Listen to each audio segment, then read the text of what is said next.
En un mundo a la deriva, cuando la búsqueda e intentos humanos no bastan, solo una es la fuente de esperanza que llenará todo su ser. Es Dios, quien con su palabra viva y eficaz le habla hoy. Con ustedes, el pastor Óscar Velázquez.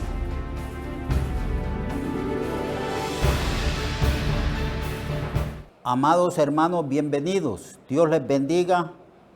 Es para mí un privilegio predicarles el Evangelio del Reino y ciertamente es un grande privilegio para ustedes.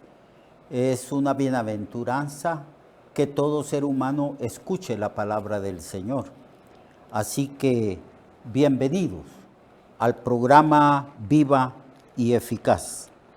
Vamos a continuar la lección del día de ayer, donde el Señor está respondiendo a la pregunta de un hombre principal que le dijo al Señor: ¿qué debo de hacer para heredar la vida eterna? La enseñanza que se había dado desde que Dios hizo el pacto de la ley con el pueblo de Israel era que los mandamientos que Dios había dado al pueblo escogido de Israel tenían que ponerlos en práctica, y que si los ponían en práctica y los obedecían, todos estos mandamientos, entonces ellos podrían ser justificados delante de Dios. Pero nosotros sabemos que como el hombre no es perfecto en cuanto a su constitución, tiene una naturaleza corrompida, pecaminosa, con tendencias a pecar, a transgredir los mandamientos de Dios, una naturaleza caída a causa del pecado original de Adán y Eva. Entonces el hombre no puede poner en práctica los mandamientos. Se sabe que los mandamientos fueron dados al pueblo de Israel y a la humanidad entera, y toda la humanidad está llena de leyes.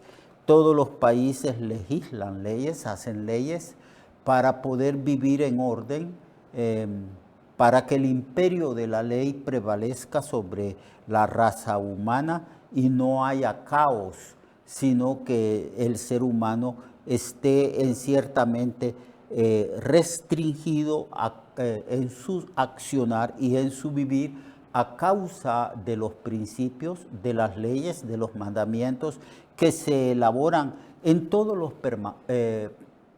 parlamentos humanos, en todos los lugares. Ahorita en Honduras, todos los años, en todos los gobiernos, se legislan leyes, se hacen leyes, y se espera que los ciudadanos se sometan a esas leyes para que vivamos en orden. Y Dios también dio la ley a causa del pecado del hombre, para restringir la maldad. Pero la ley no salva, solo hace que el hombre pueda someterse a ciertos límites morales establecidos por el Señor, para que se pueda vivir en paz, en orden y en concordia. Pero la ley no salva, porque ningún ser humano puede obedecerla. Y entonces el Señor da una lección aquí, diciéndole al hombre principal: y los mandamientos tú los conoces, los sabes. Y el Señor empezó a hablarle ahí de ciertos mandamientos. Le dice: no adulterarás, no matarás, no hurtarás, no dirás falso testimonio, honra a tu padre y tu madre. Él dice: yo los he guardado. Pero como ya hablamos en el programa anterior, que nosotros podemos guardar esos mandamientos, y gracias a Dios que tenemos esa tendencia de guardar los mandamientos de Dios, porque queremos vivir en orden. Pero no podemos guardarlos de una manera absoluta, porque el mismo Señor le dijo: ¿por qué me llamas bueno? Bueno solamente es Dios. Lo que está diciendo el Señor, es que no hay un hombre bueno, no hay una criatura humana buena. Todos nacemos ya pecadores, con tendencia al pecado. Por lo tanto, los mandamientos de Dios sí se pueden guardar, pero de una manera relativa y no de una manera absoluta. Y entonces el Señor, para enseñarle este concepto de que el ser humano no puede ser salvo por sí mismo, ni por tener méritos, ni por guardar mandamientos, ni por pertenecer a determinadas religión, ni someterse a las normas religiosas de las religiones del mundo. El Señor le dijo al hombre, mira, una cosa te falta para que tú me sigas. Y le dice, vende todo lo que tienes y dalo a los pobres. Una vez que tú hayas hecho eso, entonces ven y sígueme. Está poniéndole el Señor una condición prácticamente imposible para ese hombre rico que amaba las riquezas. El Señor está demostrándole a este hombre que no guarda los mandamientos y que no es bueno y que no puede heredar el reino de Dios porque su corazón está pegado a las riquezas. Y la Biblia dice que la raíz de todos los males es el amor al dinero. Y se puso triste. Y por eso Dios dijo, es imposible que un rico entre en el reino de los cielos. Lo que está tratando de decir el Señor, es imposible que un hombre que ha puesto todos sus afectos en el dinero y su confianza en el dinero y que ama al dinero como si fuera su propio Dios, es imposible que entre en el reino de los cielos. En realidad, amados hermanos y hermanas, es imposible que el hombre por sí mismo pueda entrar en el reino de los cielos. Para que un ser humano pudiera heredar el reino de los cielos, la vida eterna, y estar en comunión con Dios por toda la eternidad, ese hombre, esa mujer, tendrían que ser buenos como Dios es bueno. Cristo dijo, ¿por qué me llamas bueno? Solo hay un ser humano bueno, solo hay un ser humano total, absolutamente perfecto, que es Dios. Y se requiere de la criatura humana que sea perfecta moralmente para heredar la vida eterna. Y eso es imposible y el Señor lo demuestra poniéndole esta condición a este hombre rico. Entonces, ¿cómo puede el hombre heredar la vida eterna? ¿Cómo puede el hombre ser salvo? ¿Cómo puede obtener la salvación? Entonces, eso fue lo que dijeron sus discípulos. Entonces nadie será salvo. ¿Es imposible que alguien pueda ser salvo? Claro que sí. Es imposible que un hombre sea salvo, que una mujer sea salva por sí misma, haciendo méritos. Es imposible. No hay un ser humano, no hay una religión perfecta, no hay un hombre muy religioso que pueda heredar la vida eterna. La vida eterna se recibe por acción divina, lo que para los hombres les es imposible. ¿Qué es imposible para el hombre? Ser salvo, heredar la vida eterna por mérito propio, por obras, por esfuerzo propio. Es imposible, pero para lo que al hombre le es imposible, para Dios es posible. ¿Cómo hizo Dios posible el hecho de que nosotros, siendo malos, perversos, pecaminosos, podamos ser salvos y heredar la vida eterna? Dijo el Señor, para lo que a los hombres les es imposible, para Dios les es posible. ¿En qué estaba pensando Jesús cuando dice estas palabras? Estaba pensando en su obra redentora. En el versículo 31 en adelante, Jesús habla de su obra redentora. Él dice que va camino a Jerusalén y que allí en Jerusalén se van a cumplir las cosas que están escritas de él por los profetas. donde el Hijo del Hombre será entregado a los gentiles, será escarnecido y afrentado, será escupido y golpeado, y después de que le hayan azotado, lo matarán, o sea, lo crucificarán, mas al tercer día resucitará. Pero ellos nada comprendieron de estas cosas y estas palabras les eran encubiertas y no entendían lo que se les decía. Aquí Jesús está diciendo cuál es el proceso de la redención para que lo que al hombre le es imposible, que es heredar la vida eterna, para Dios fue posible a causa de lo que Cristo ya va a hacer, va camino a Jerusalén. Allí será apresado, será entregado en manos de hombres pecadores, será golpeado, escarnecido, vituperado, escupido, le pondrán una corona de espinas en su cabeza, lo golpearán, se burlarán de él, lo azotarán, lo obligarán a llevar su propia cruz y lo matarán en la cruz, en el Gólgota. Pero Cristo dice, al tercer día yo voy a resucitar. Esa es la obra. Es así a través de la muerte de Cristo, de su obra redentora, a causa de que expía los pecados del pueblo, es que el hombre podrá heredar la vida eterna.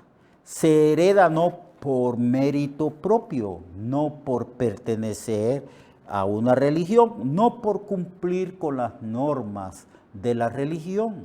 Es imposible. El hombre, a causa de su pecado, es imposible que pueda ser justificado delante de Dios. Dios usa otro método, otro camino, porque es imposible para el hombre que sea salvo por sí mismo. Usted puede leer todo lo referente a las religiones del mundo. Desde que el hombre es hombre, el hombre ha inventado miles y miles y miles y miles de religiones con el propósito de heredar la vida eterna, con el propósito de heredar esa vida eterna que es imposible que el hombre la herede por causa de su pecaminosidad, de su maldad, de su corrupción moral.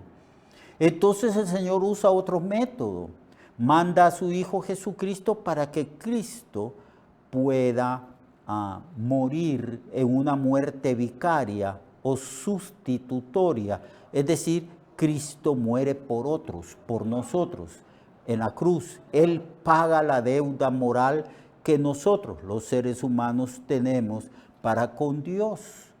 El castigo que merecen nuestros pecados recayó sobre Jesucristo, que toma el lugar de nosotros en esa cruz.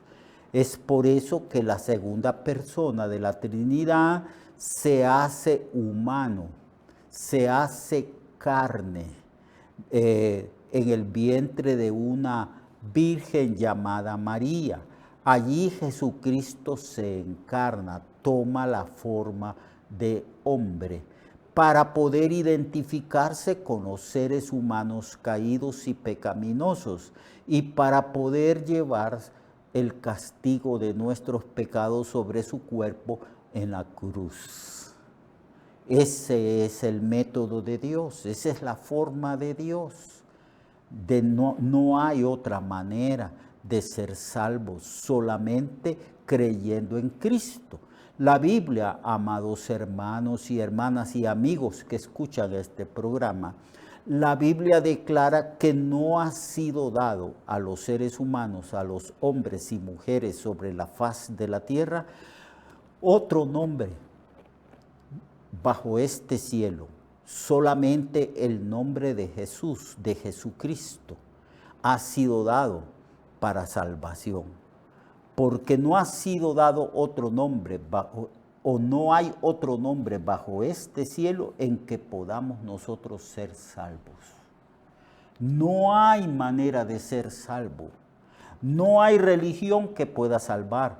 No hay líderes religiosos que puedan salvar. No hay método, metodología. No hay práctica religiosa. No hay disciplina religiosa y disciplina personal que pueda justificarnos delante de Dios. Somos pecadores. Y la única manera para que podamos nosotros ser salvos es que alguien asuma la culpa nuestra y alguien lleve el castigo nuestro, que es la muerte. Porque la Biblia dice, amados hermanos y amigos, que la paga del pecado es muerte, la consecuencia, el castigo del pecado es morir. Todo pecador debe de morir. Y por eso Cristo paga esa deuda, toma el lugar de nosotros, muere en el lugar de nosotros. Él da su vida por nosotros. Y aquí se describe lo que va a suceder, cómo Cristo va a ir a Jerusalén, cómo va a ser afrentado, escupido, golpeado y muerto con una muerte terrible, pero terrible. No ha habido muerte tan dolorosa, tan terrible y vergonzosa como la muerte en la cruz. Pero dice que al tercer día Él va a resucitar, porque Él va a morir por los pecados de los hombres. Va a resucitar porque Él no pecó personalmente. Él muere solamente por nosotros. Judicialmente toma el lugar que nos corresponde y paga la deuda moral que le debíamos nosotros a Dios. Nosotros éramos deudores a Dios porque habíamos transgredido, traspasado, desobedecido sus mandamientos. Y entonces Cristo paga la pena. Es como cuando, podríamos ilustrar esto como cuando en ciertos países que hay condena o pena de muerte, transgrede el mandamiento, que es castigado con la muerte, y entonces, ¿qué sucede? Que lo condenan a muerte, ya sea en la silla eléctrica, ya sea ahorcado, ya sea por una inyección letal. El asunto es que esa persona tiene que pagar porque transgredió un mandamiento cuya penalidad de ese mandamiento es la muerte. La Biblia dice que los pecados nuestros están castigados por la muerte. Y el único que puede salvarnos es Cristo, porque Cristo ya pagó delante de Dios la pena de nuestro pecado, que es la muerte. Él murió no por sí mismo, porque Él es perfecto. Él es Dios manifestado en forma humana y muriendo por los humanos en la cruz. Entonces ya no tenemos que hacer esfuerzo religioso alguno. Lo que tenemos que hacer es creer en Jesucristo, venir a Cristo y decirle al Señor: Señor, reconozco que yo merezco la muerte y te doy las gracias porque moriste por mí, por mis pecados. Yo te recibo a ti, Señor, como mi Dios y mi Señor y mi Salvador. Te recibo, creo en ti, te pido que me perdones, te pido que me santifiques con la sangre que tú derramaste allí en esa cruz. Esa es la obra, esa es la manera como Dios justifica a la raza humana, especialmente como Dios justifica a los que creen en Él, porque la única condición que Dios pone para salvarnos es creer en Él. Y cuando creemos en Él, Él viene a nosotros, el Espíritu Santo viene a nosotros, Él cambia y transforma nuestra vida. Y a partir de nuestra fe en Cristo, a partir del momento en que hemos nacido de nuevo, el Señor obra dentro de nosotros para que nosotros tengamos la capacidad de obedecer los mandamientos de Dios, hacer la voluntad de Dios. Es la única manera en que el hombre puede obedecer a Dios, cuando ya Dios está dentro de nosotros, cuando Cristo está en nuestro corazón y cuando nosotros somos el templo y la morada del Espíritu de Dios. Es la obra de Cristo. Por eso al Señor le hicieron la pregunta: ¿qué obra tenemos que hacer para tener vida eterna? Esta es la obra que ustedes tienen que hacer para tener la vida eterna, dijo Jesús, que creáis en aquel a quien Dios ha enviado al mundo. Entonces esa es la única manera, porque no hay un ser humano bueno. Todos somos malos, en diferentes grados, pero somos malos. El único bueno es Dios, perfecto en todos sus atributos, en toda su naturaleza y esencia. Él es perfecto. Nosotros no, aunque hemos surgido de las manos de Dios, no somos perfectos por causa de nuestros pecados, porque tomamos una decisión de desobedecer. Solo Cristo entonces se constituye en el Salvador del ser humano. He aquí la obra que tenemos que hacer: sencillamente creer en Cristo, vivir para Cristo y glorificar y santificar su nombre toda nuestra vida. Dios le bendiga. Mañana lo espero para que continuemos estudiando este libro maravilloso de Lucas. Hasta mañana. Recuerde que su vida puede cambiar y mejorar, porque la palabra de Dios es viva y eficaz, y más cortante que toda espada de dos filos. Hebreos 4:12. Nuestra oración y deseo es que esta palabra predicada lleve mucho fruto. Le esperamos en el próximo programa, a esta misma hora y en esta misma estación. Esta es una producción de Ministerios Reflexionarte, en colaboración con Sirkenu Network. Sus comentarios son bienvenidos. Escríbanos al correo reflexionartehn@gmail.com o al 504-9802-6186. 504-9802-6186.